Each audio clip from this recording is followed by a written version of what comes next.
여러분 오늘은 부동산의 특성과 본질의 특성 중에서도 지난 시간에는 자연적 특성을 말씀드렸고요. 이번 시간은 인문적 특성과 경제적 특성을 말씀을 드리겠습니다. 토지의 인문적 특성은 여러분께서 보시는 대로 부동산과 인간과의 관계에서 나타난 특성을 잡아오는 거고요. 이 물리적 특성을 완화시키고 후천적이고 가변적이고 신축적이다라는 특징이 있어요. 그래서 용도의 다양성이 있겠는데요. 용도의 다양성은 최유효 이용의 원칙에 성립 근거가 된다. 왕왕 우리 부동산학에서 최유효 이용이라는 말이 많이 나오는데요. 이게 뭐냐면 어떤 토지가 있으면 그 토지를 최상의 방법으로 수익을 낼 수 있는 방법으로 이용한다는 뜻이에요. 예컨대 뭐 상업지구 같은 데서는 거기서 무엇을 해야 될까요? 돼지를 키워야 될까요? 아니면 농장을 해야 될까요? 아니면 뭐 스타벅스나 이런 걸 해야 될까요? 맞습니다. 스타벅스 같은 걸 해야 되는 것이죠. 그래야 최고의 수익을 올릴 수 있는 거거든요. 그래서 이러한 것들을 최유효 이용의 원칙의 최유효 이용의 원칙이라고 합니다. 뭐 그렇게 하면은 이해가 되실 것 같고요. 그러니까 용도가 다양하다 이 말들이고요. 또 용도의 그 경합, 또 병존, 전환을 가능케 한다. 용도는 늘 토지 용도는 변할 수가 있어요. 토지는 그대로 있지만 용도를 변화할 수 있어요. 그리고 용도가 달라지기 때문에 가격이 다양하게 설정될 수 있다. 이런 얘기고요. 또 토지는 전환될 수도 있고 이행을 가능하게 하죠. 이행은 뭐 지난 시간에도 말씀드린 바가 있습니다.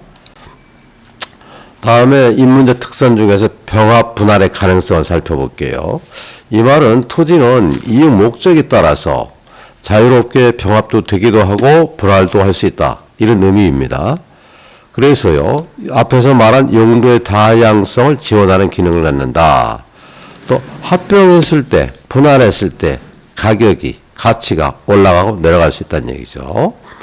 또 부동성이 있기 때문에 사실은 가격은 제한을 받아요. 사실은 무작정 가격이 또 가치가 변하는 게 아니고 일정 제한을 받습니다. 그래서 규모의 경제, 플라테이지 현상을 발생시킨다. 이런 얘기입니다.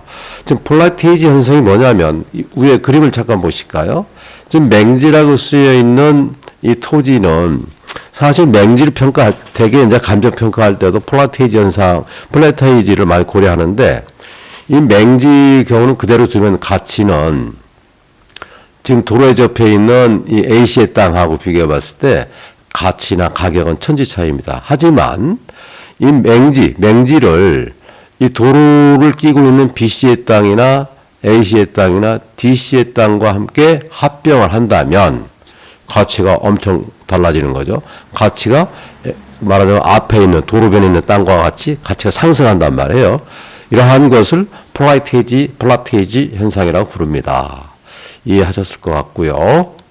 다음 살펴보면 인문적 특성을 말씀드리고 있습니다. 여기 사회적, 경제적, 행정적 위치에 따라 가변한다. 가변성이 있다 이거예요. 뭐냐면 토지를 둘러싸고 있는 여러 가지 사회적이고 경제적이고 행정적, 이건 행정은 뭐 제도를 말하는 거예요.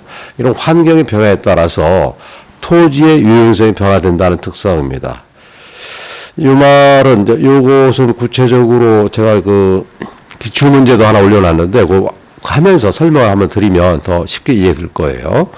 그래서 경제적 위치의 가변성은 경제적 특성이기도 한데 사회적, 행정적 위치의 가변성은 제도적 특성으로 보기도 한다. 이런 의미입니다. 그리고 지역성을 살펴볼게요. 지역성은요.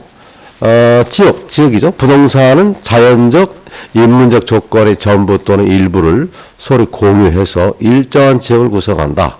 이런 얘기입니다. 즉 상호 의존, 대체, 경쟁의 관계를 통해서 부동산의 사회적, 경제적, 행정의 위치를 정한다. 이런 뜻이고요. 읽어보시면 다 이해가 될 것 같아요. 다음 공급의 한정성을 보겠습니다. 공급이 제한되어 있죠. 이 토지는 부정성 때문에 그래요. 이 부정성으로 토지의 공급은 물리적으로 제한되고 있는데요. 그래서 공급이 제한돼서 공급이 원활히 공급이 되지 않기 때문에 비탄력적이다 이렇게 얘기할 수 있고 건물도 오타가 있네요. 수요에 따라서 즉시 공급 불가능해서 건물의 공급도 비탄력적이다. 이런 얘기입니다. 지금 저 3기 신도시 개발한다고 하면은 그것이 당장 아파트한테 돌아오나요? 3, 4년 걸리죠. 이렇게 바로 공급이 안 되기 때문에 건물도 비탄력적이다라고 얘기할 수 있어요.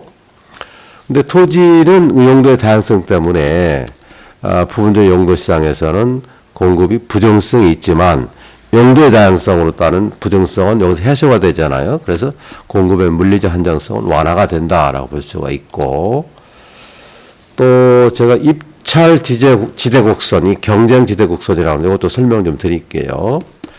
토지 같은 경우는 도시적 용도로 이용되는 토지가 제한되어 있죠. 도시는 상업적이고 되게 이런 거 주로 많은 상업적을 예를 들면 상업적이 제한되어 있잖아요.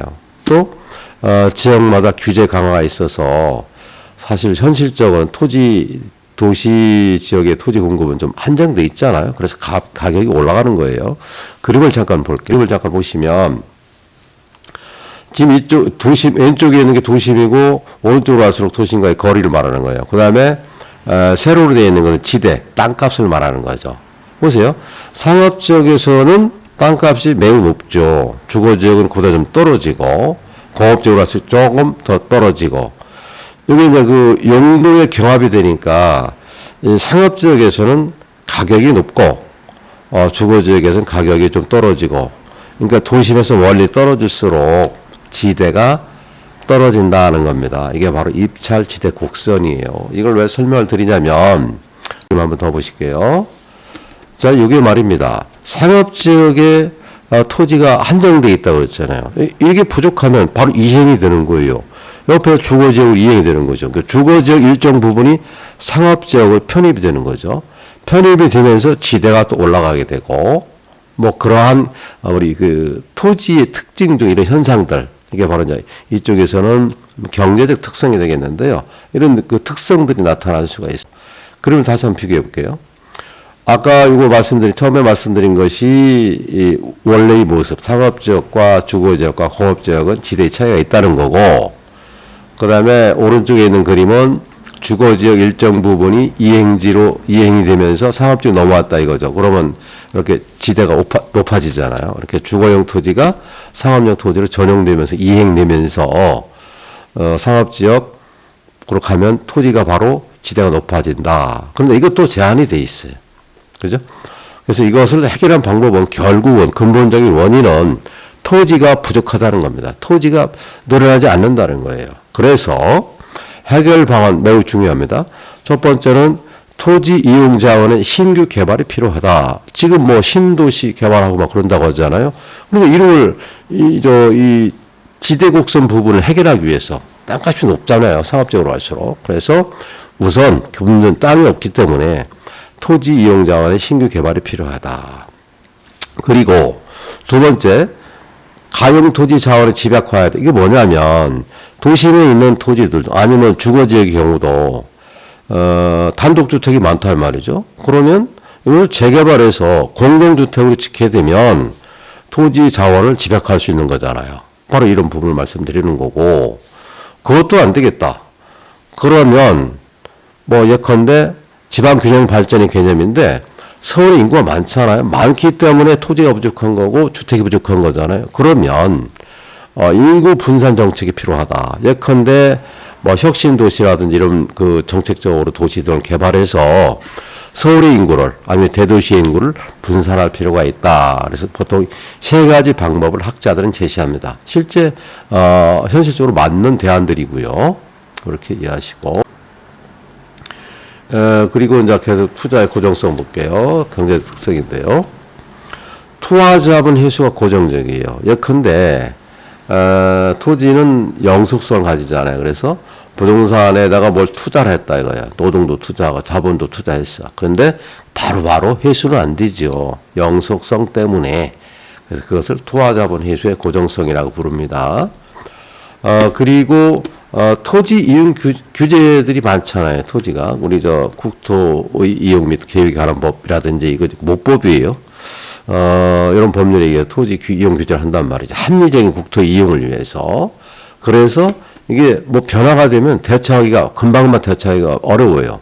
그러니까 능동적이고 기동성 있는 대처가 곤란하죠. 예컨대 뭐 그대로 읽어보면 투자의 고정성으로 행정적 요인 즉 토지의 이용 규제라든지 조세 정책 등에 대하여 능동적이고 기동성 있는 대처가 곤란하다 이런 의미입니다. 이게 투자의 고정성이에요. 그러니까 투자 자본의 고정성, 이용 규제에 대한 대처 곤란성 이런 것들이 다 고정성으로 이해할 수가 있죠. 그 다음에 위치의 서로성, 위치나 접근이 매우 중요하죠. 토지는요. 토지는 위치에 따라서 가격이 달라요. 그죠? 땅이 어디 있느냐에 따라서.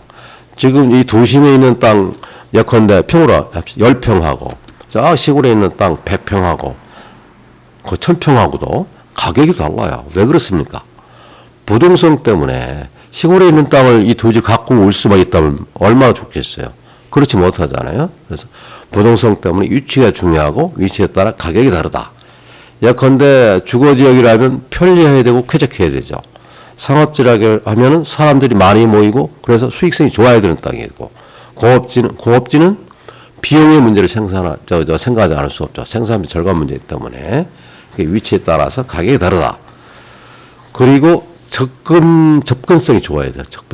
접근성이 뭐냐면은 어떤 그 목표지에 도달할 때 그 목적지에 도달은 소요되는 상대적 부담인데 이건 상대적 부담에는 시간도 있고 비용도 있고 노력도 있어요. 그래서 그러한 부담이 적다 그러면 접근성이 좋은 것이죠. 예를 들어서 뭐 약간 25m 아니면 뭐 30m 대로변에 있는데 지금 저 반대편에서 저쪽 건너편으로 걸어가려면 실제로 물리적인 거리는 5분도 안 걸립니다. 그런데 거기는 또 중앙선도 그어져 있고 때로는 중앙 가로막도 있어요. 그 돌아가려면 저기도 한 뭐 100m 위에 횡단보도를 통해서 건너가야 된단 말이죠. 그럼 그것은 접근성이 안 좋은 거예요. 그죠? 이쪽에서 봤을 때 저쪽 건너갈 때 그런 부분을 이해하시면 되겠고 그래서 그러한 그 노력이나 시간이나 비용들이 적게 들어가는 것이 접근성이 좋다라고 판단하는 거죠. 자, 이해하셨을 것입니다. 기출문제 잠깐 살펴보겠습니다.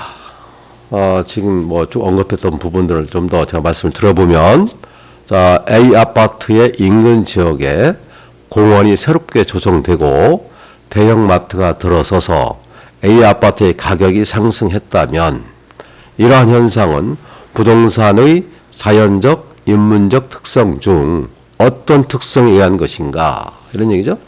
생산성, 용도의 다양성하고는 좀 거리가 멀어 보이잖아요. 그죠? 용도의 다양성은 그 토지의 기능을 다양하게 활용할 수 있다는 얘기고, 2번은 부동성, 위치의 가변성. 그러니까 부동성은 땅이 움직이지 않는 거죠. 위치의 가변성은 뭐예요? 위치에 따라서 가격이 달라진다고 그랬죠. 위치에 따라서 가치가 달라진다고 그랬어요. 3번 볼게요. 영속성, 땅은 영원하죠. 그대로 오랫동안 장기적으로 봤을 때. 또 투자할 때 고정성, 이 투자의 고정성은 아까 말씀드린 대로 투자를 했을 때 회수하는 기간이 길다는 뜻이고요. 적재성, 적소, 적재, 제자리에 그 다음에 있느냐 없느냐, 적당한 장소에 있느냐 없느냐. 저 자리는 근데 명동이라면 거기는 스타벅스가 있어야지 목장이 있어서는 안 되잖아요. 적재성. 또 가치의 보존성은 영속성하고 비슷하기도 하고요.